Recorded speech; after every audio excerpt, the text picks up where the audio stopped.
It's not done individually, directly to Krishna. Krishna doesn't want it that way. He makes it clear and that the way to approach him is by surrendering to his bona fide representative in devotional service.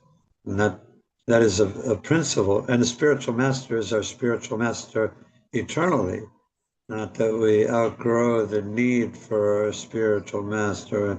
And that principle is one that sets us apart.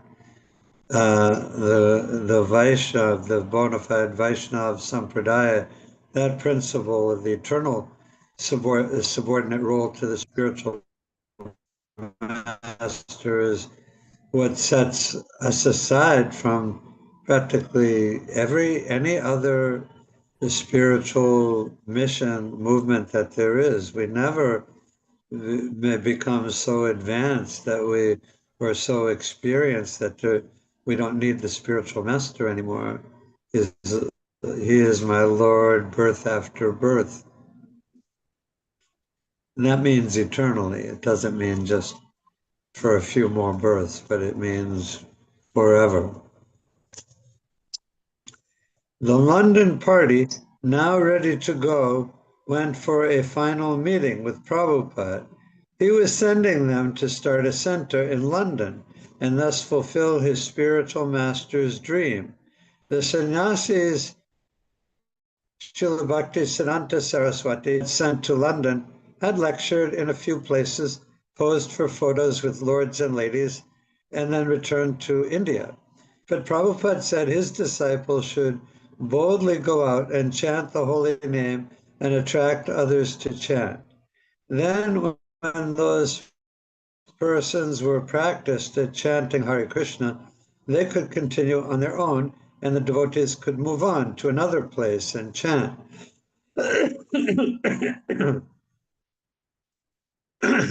Prabhupada was enthusiastic about London, and as he spoke, he filled his disciples with the same enthusiasm. That's the nature of Krishna consciousness. It's like Prabhupada said, they could start it in one place and then the devotees there could carry it on and those disciples could go to another place. But it's like a fire.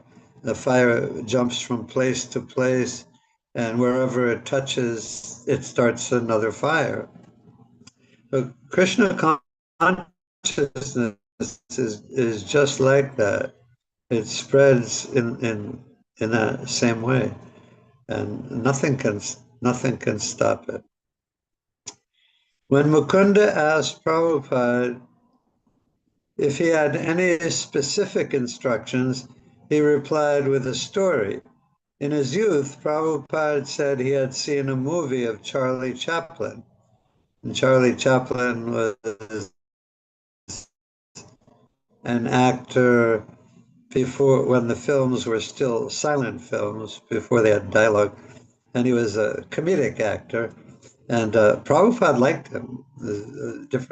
One story of Prabhupada watching a Charlie Chaplin movie on an airplane on the screen and enjoying it very much. And anyway, he liked Charlie Chaplin. He was very funny. It was very amusing. At that time, he was probably the most famous actor in the United States. Very, very, very famous.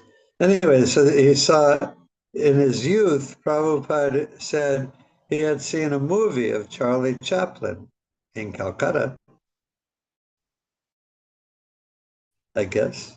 The setting was a formal ball held outdoors. A ball is a dance, a big dance held outdoors. And off from the main dance area were lanes with benches where couples sat. Some mischievous boys plastered glue on a bench, and a young man and his girlfriend came and sat down. When the young man got up, Prabhupada laughed as he told the story, and his disciples, who could hardly believe their ears, were also laughing. his tailing coats tore up the middle. Prabhupada said the formal coat has tails, you probably know, and a formal jacket and the tails hang down low. But when he stood up from the bench, the glue made his coat stick to the bench and they tore up the middle.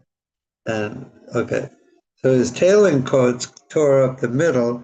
The man and woman didn't notice what had happened and returned to the dance where they began to draw stares from other dancers. Wondering why he was suddenly drawing so much attention, the young man went into the dressing room and saw in the mirror that his coattails were torn. Deliberately, he then tore his jacket all the way up to the collar, returned to his partner, and began dancing exuberantly. Then another man decided to get into the spirit, and he tore his own coattails. He began dancing with his partner almost in competition with the first couple. One by one, the other dancers all followed suit, ripping their coattails and dancing wildly with abandon. By the time Prabhupada finished the story, the devotees in his room were all laughing, forgetting everything else. Then, as the laughter subsided and the meeting drew to an end, Malati asked, I don't know if you've heard this before, but this is a very unique, I think it's unique incident in the time of Prabhupada and his disciples. Malati asked, I don't think we can go to London unless we have the shelter of your lotus feet. May we kiss your lotus feet?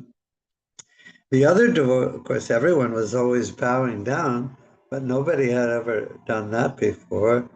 The other devotees were taken aback at her sudden request.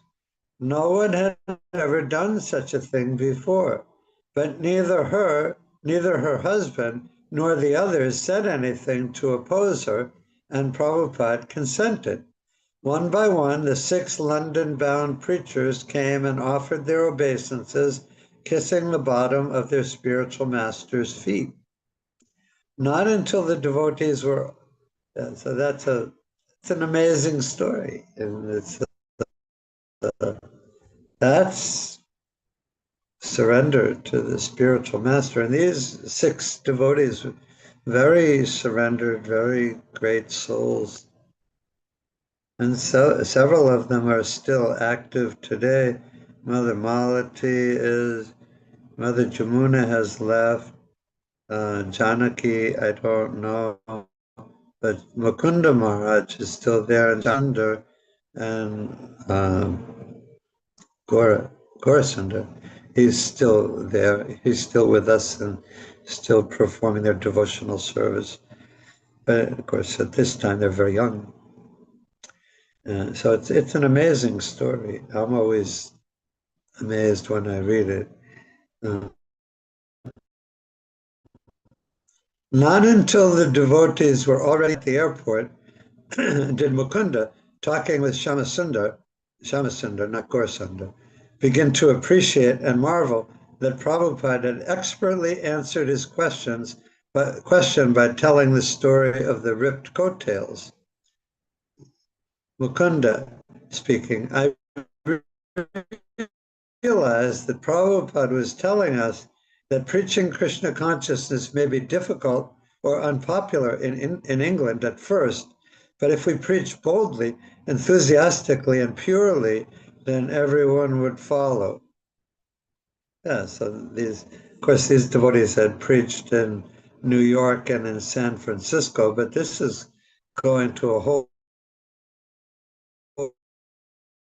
new country, a whole new continent. And naturally, they're a little apprehensive, a little nervous about going to London and opening a temple there.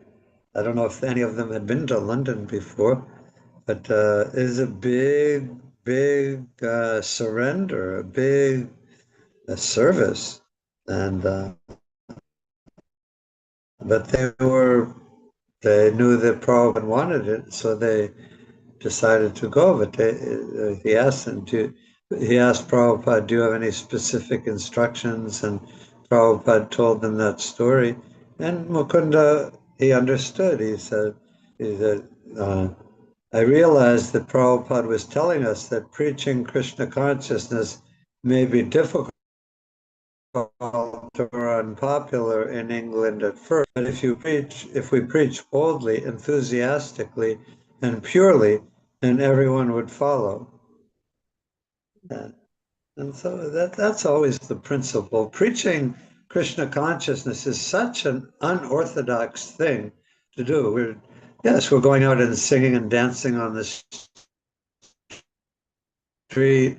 We're dressing differently, at least in the United States at that time, or London, definitely dressing differently. But but it's always and in that sense a strange environment to go into and preach pure surrender to Krishna. It's such radical life that we lead, such a radical thing to ask other people to do.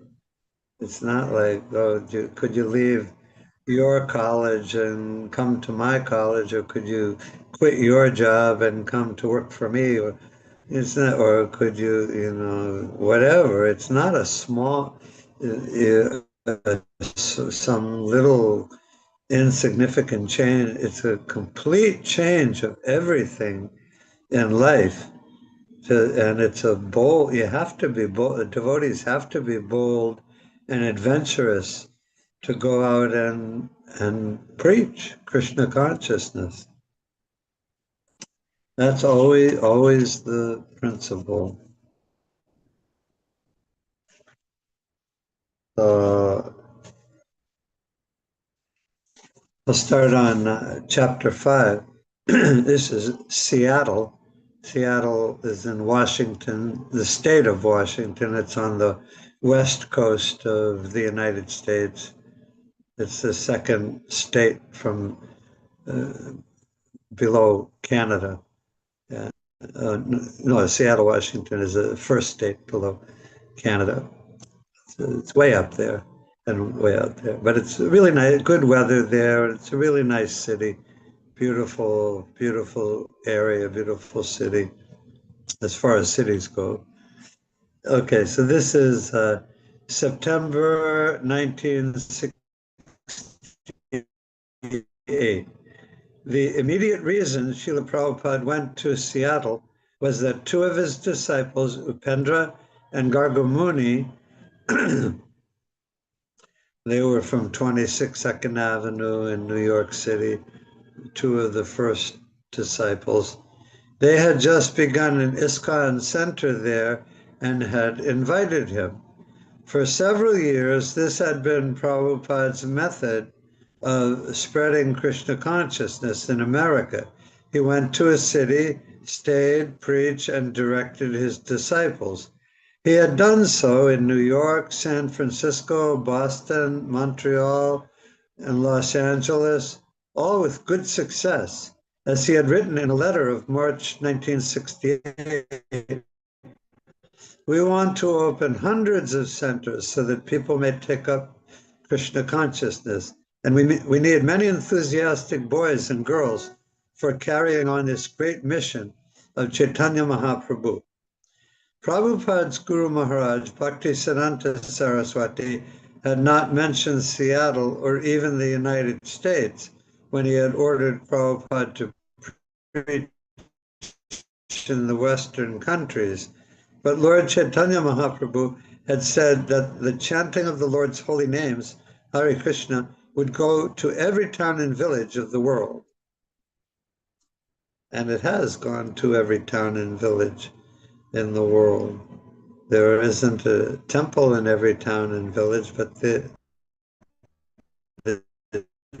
chanting of Hare Krishna has been heard and chanted everywhere, all over the whole world.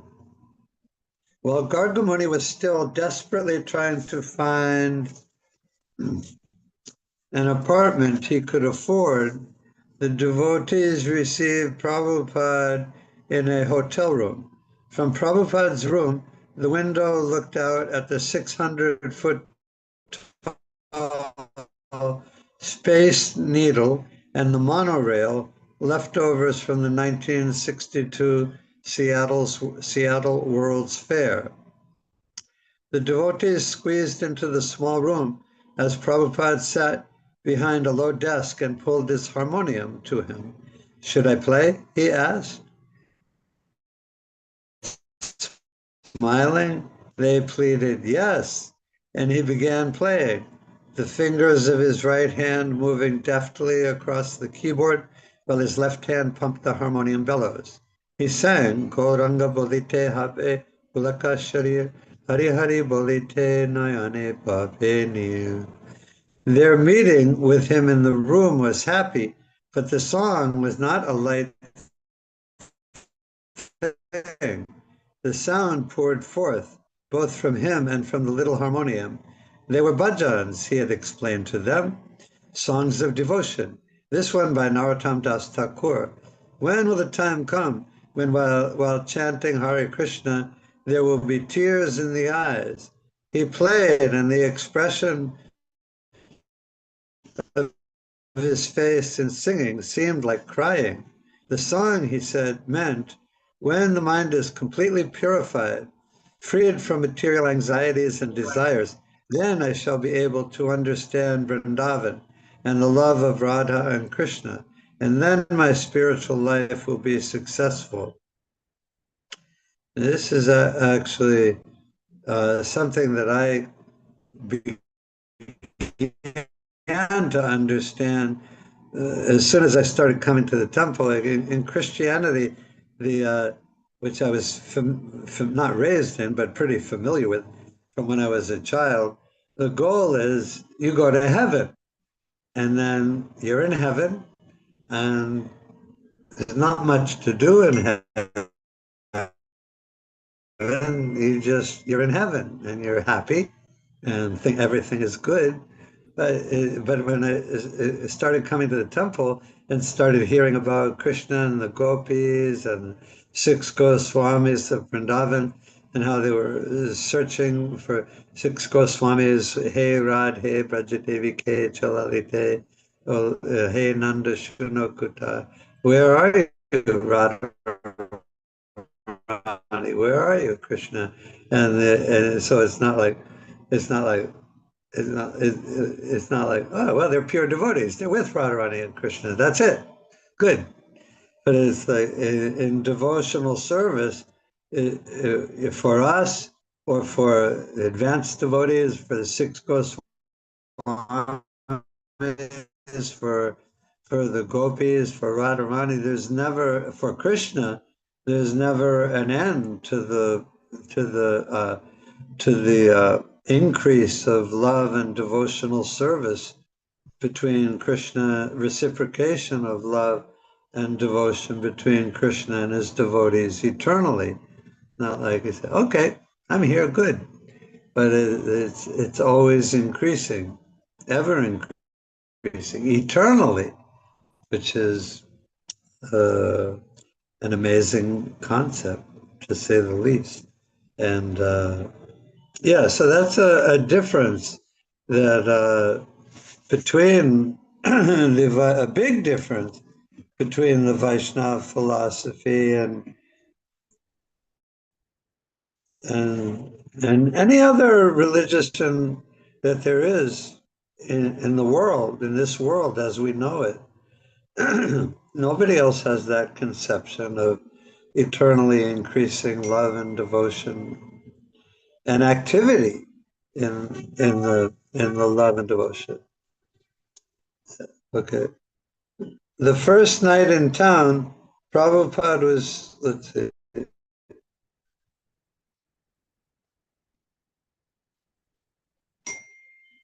There's a little description of the first temple, and then, and of course, it was very small. I don't know how small, but not big. And but they had decorated very beautifully with paintings of Krishna and photographs of Prabhupada on the wall, and a small altar with Jagannath deities, little Jagannath deities, and a Vyasa song for Prabhupada.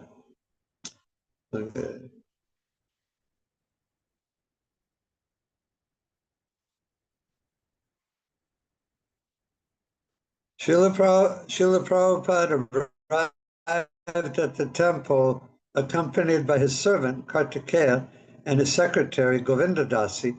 Coming up the steps onto the porch, they were greeted at the front door by the welcoming kirtan of the devotees in the small temple room.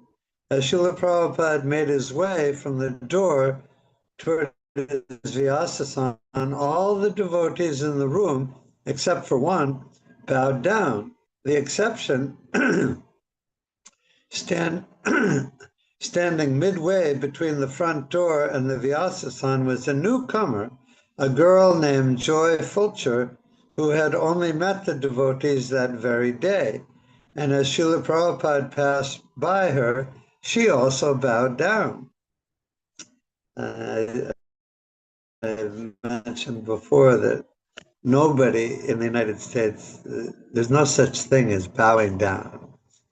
And so for all the young devotees, this is a very revolutionary thing to bow down to the deities, to bow down to Prabhupada, to bow down to each other and offer obeisances to each other as servants of Krishna.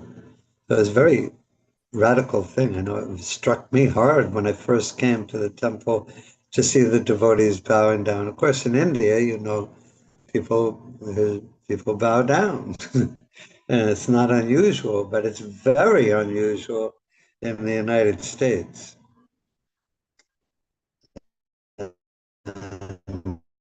Uh, as Srila Prabhupada, and she had just met the devotees that day, so she wasn't used to it, so she didn't bow down at first, but she did bow down. She almost immediately, as soon as she met Prabhupada for the first time. As Srila Prabhupada was taking his seat on the Vyasasana, while Kartikeya adjusted the microphone and Govindadasi adjusted the tape recorder, the devotees sent Joy, the new girl, forward to offer Prabhupada a garland of red roses and red carnations.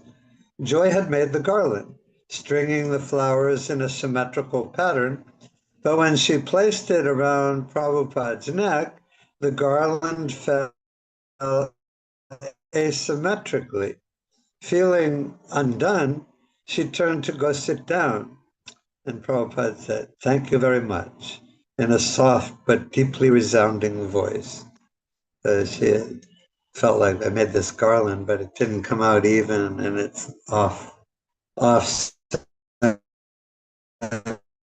and she was feeling a little bad about it, but Prabhupada made her feel very good right away. He said, "Thank you very much." And this is Joy Fulcher speaking. So I sat down and listened to his lecture, but I could not understand his accent. I was struck with the impression that here was a very elderly person who had taken great difficulty to come and speak to us. I could understand there was nothing motivating in it for him. I felt very much that he didn't want to cheat me. I also had the conception that this person was inconceivably humble because of his quoting the scriptures, because of his references to his Guru Maharaj, and because of his general attitude and his soft-spoken voice. I could understand that he was not trying to impress anyone and that he was very humble and dependent on his Guru Maharaj. Well, that's a lot to understand in the first time she's hearing Prabhupada speak, especially in light of the fact that she couldn't understand what he was saying because of accent. And of course, many Western, many people in the United States do have Prabhupada understanding his speech when they first hear him.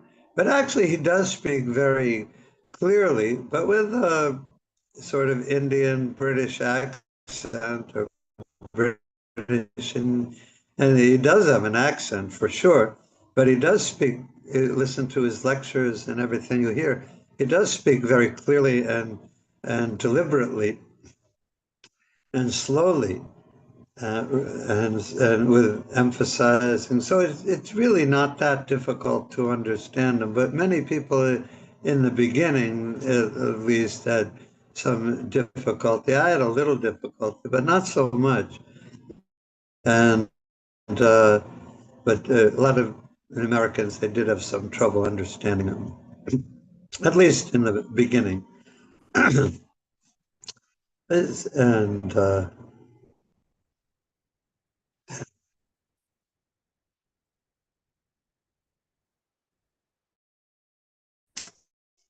okay, so and she could, this is an important thing, she could understand how humble he was. Very important, just by seeing him and seeing the way he spoke. And she could also sense that he wasn't trying to cheat her. And of course, that's is a facet of our philosophy, that the material world is a society of the cheaters and the cheated. And we're used to being cheated in the material world. Like there's in the United States and India, you grow up from childhood watching television and all the advertisements on the television, for soap or for cars or everything. It's all everything. There's cheating and exaggerating and lying everywhere in every facet of life in the material world. And we're used to being taken advantage of. We're used to being cheated and lied to and people mistreating us. So we're general. Everyone is always on their guard. But there's one car company in Boston that their slogan for their car dealership is, it's really unique. It says, we don't sell cars, we help you buy them. It's like we're not trying to make any money off you. We're trying to help you get a car. Of course, if you give us money, that will be good too. It's a society of the cheaters and the cheated. The politicians, definitely in the United States, are constantly lying and making up stories, and who knows what. But that's a so anyway. She could feel or understand that Prabhupada wasn't there to cheat her, and so that's we're always looking for that in all our relationships, especially our closest relationships. We're testing people, subtly testing people to see if they're actually cheating us in some way. And so anyway, she could understand that Prabhupada was very humble and wasn't there to cheat her, wasn't there to take anything from her. And so she was very perceptive. After the lecture, I raised my hand to ask a question. Answering, answering three or four questions first, he finally took my question. I asked him, Sri Bhaktivedanta, how is it that this universal presence, which is humanly inconceivable, at least to me, at this time, how can it have the form of Radha and Krishna? The devotees had preached to me prior to his arrival that the absolute truth, which I, from my reading in yoga philosophy, impersonally called universal presence, was actually Krishna, the Supreme Personality of Godhead and his consort, Radharani. That was the way of preaching normally, definitely in the early days, is somebody would come to the temple and the devotees would show a picture of Radharani and Krishna, and they said, or Krishna taking care of his cows, and he would say, "This is Krishna. He's the Supreme Personality of Godhead. And this is Radharani, his eternal consort. And this is Krishna. He's a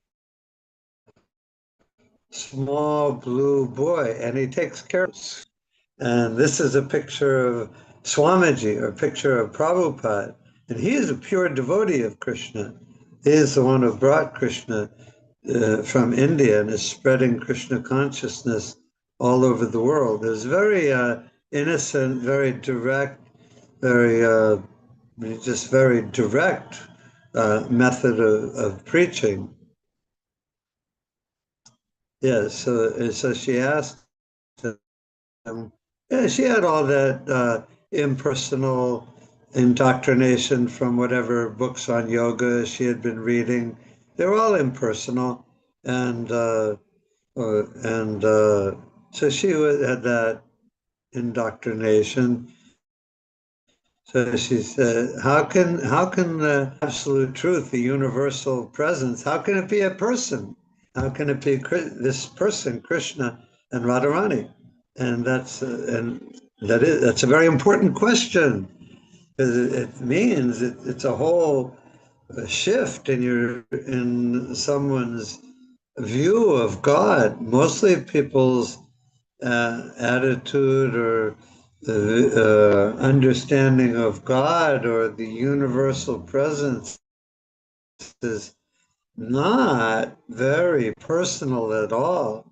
Even in like Christianity, Jesus Christ is a person, but God is like a faceless figure on a throne who just sends people to hell, and somebody that is not practically not a person at all. He's just, so it's like, what is it? And definitely if people are reading books on yoga that are blatantly impersonal, you get that idea, and you think, oh, universal presence, everything is one. You're God, I'm God. It's all one. So she said, how is this universal presence? How is it? How could it be Krishna and Radharani? They just look like people to me. And anyway, Srila Prabhupada very distinctly answered. The question was,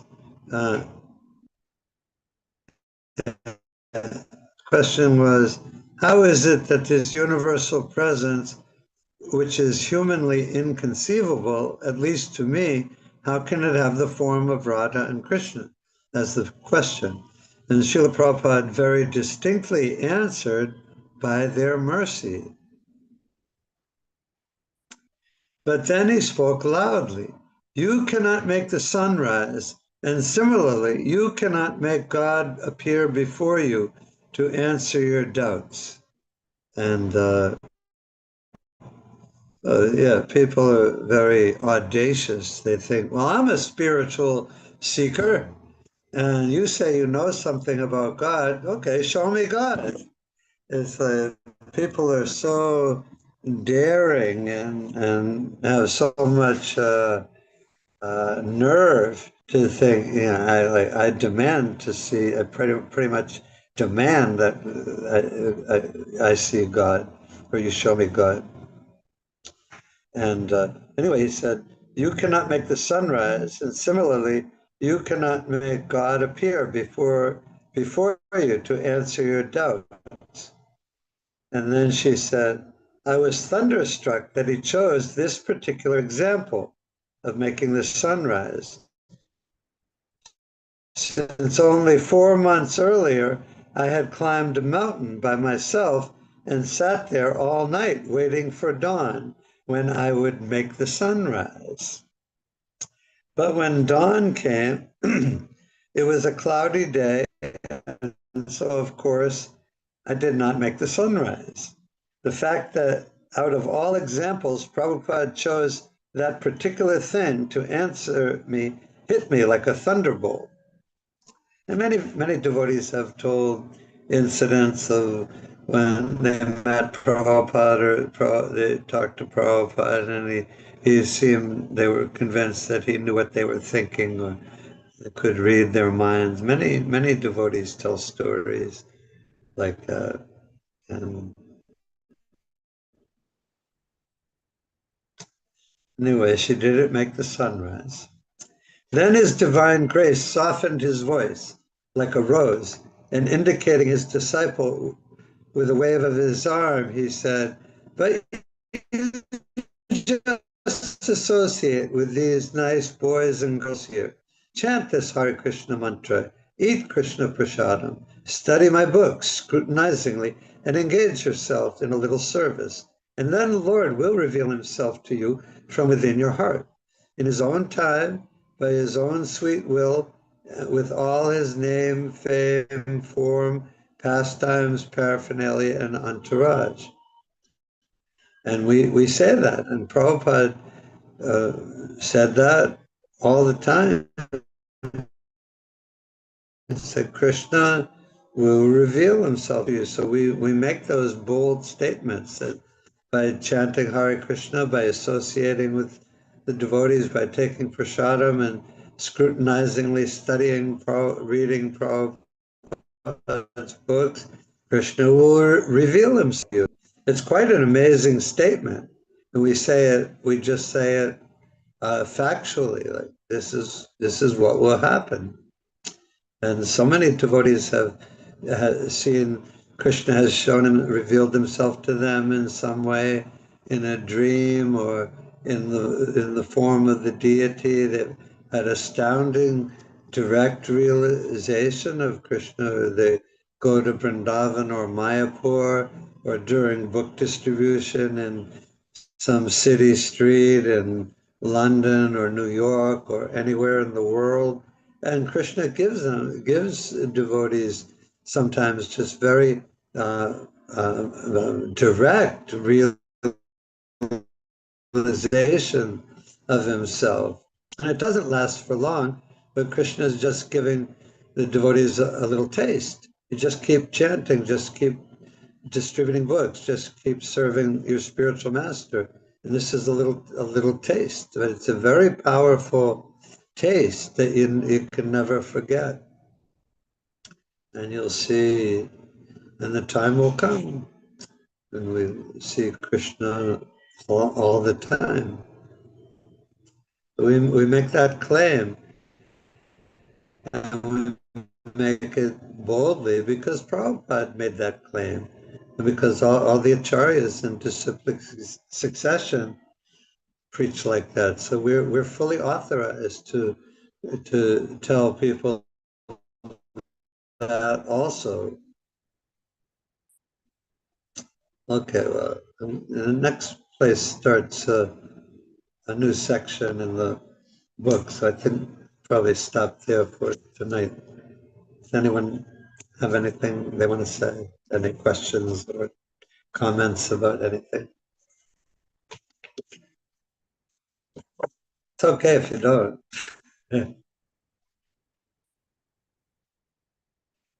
A lot of times, most times, I never have anything to say when somebody's done giving a lecture. There is one question in I the just chat. sit there and Hare Krishna, it's okay. Prabhuji. Hare Krishna, Hare Bol. Please accept my humble obeisances, Prabhu. Extremely sorry for being late. Prabhuji, there is a question in the chat. One second, please. The Sridhar Prabhu is saying, Hare Krishna, Prabhuji. Thank you. Please accept my Hare humble Krishna. obeisances. Thank you so much for the enlightening reading. I wanted to ask about how to not fall trap to the different types of cheating that may come in our relationships or while interacting with others in the material world. is it okay to be shrewd in order to save Well, I oneself mean, from dealing cheating? with Or should we expect that in all okay to relationships there will be cheating? Another question on how to there will be understand that some. Srila Prabhupada. Sorry, Prabhuji. Another question is that how to understand that Srila Prabhupada watched Charlie Chaplin movie and we should not imitate him. This question is there in the chat. Well, what can I say about the movie? Prabhupada liked Charlie Chaplin. It's not like he was watching movies all the time. He wasn't watching movies or television, but he had watched some movies as a young boy or young man. That was in the 1920s, or the Charlie Chaplin movies were popular. So Prabhupada, I don't know exactly how old he was, but what can we say? Devotees don't engage in um, watching movies, television, but Prabhupada did it a little bit or some when he was young. And that time on the airplane, I don't know the details of that story, but one or two of his disciples were with him on an airplane flying somewhere, and the on-flight movie was a Charlie Chaplin movie, and Prabhupada was watching, laughing, probably remembering his childhood. That's all I can say. It's not it's take it as Prabhupada did it, and whatever he did is fine and wonderful. But as far as being cheated in material relationships, like at work or in school or in outside relationships, it's not unusual to be cheated either subtly or grossly, in people stealing from you or lying to you, or that's not unusual at all, and we should expect that. That's just living in the material world, and all the devotees were engaged in the outside world to some extent. We shouldn't be surprised at that. But within the society of devotees, the devotees are supposed to be, one of the qualities of a devotee is to be straightforward in our ordinary dealings with each other. We should be, devotees are honest and straightforward. We mostly, yeah, we shouldn't individually, for myself or for yourself, you can definitely make sure that you're honest and straightforward without any cheating in your relationships with the devotees in the temple or anything. We should all know we're only here for one purpose. The only purpose in any of our any and all of our being in the temple, being in Krishna.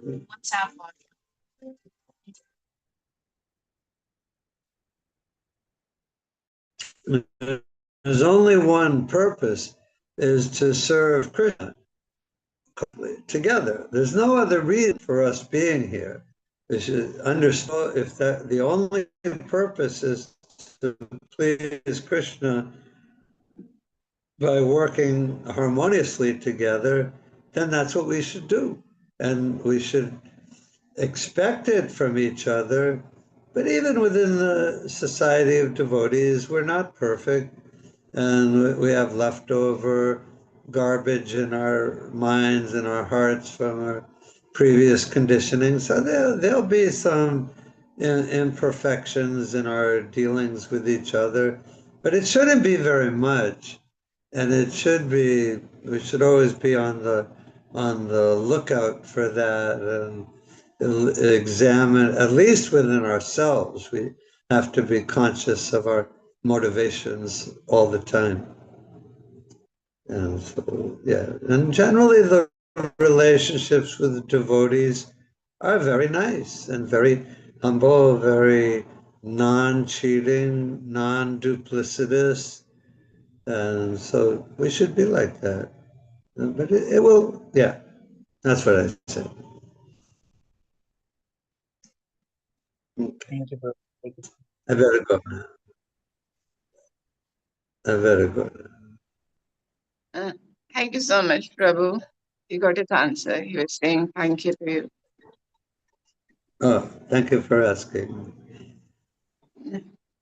Hare Krishna. Thank you so much, Prabhu. All glories Let's to Srila all together thank Prabhupada. Prabhu. All glories to Srila Prabhupada. All Hare glories to His Krishna. Hg Muktavandya Prabhu. Jai. All glories to Hari Srila Bol. Prabhupada. Ki jai. Hari Hari Bol. Hari Bol. Jai. Muktavandya Prabhu ki jai. Thank you so Prabhupada much, ki Prabhu. jai. Jai Jagannath.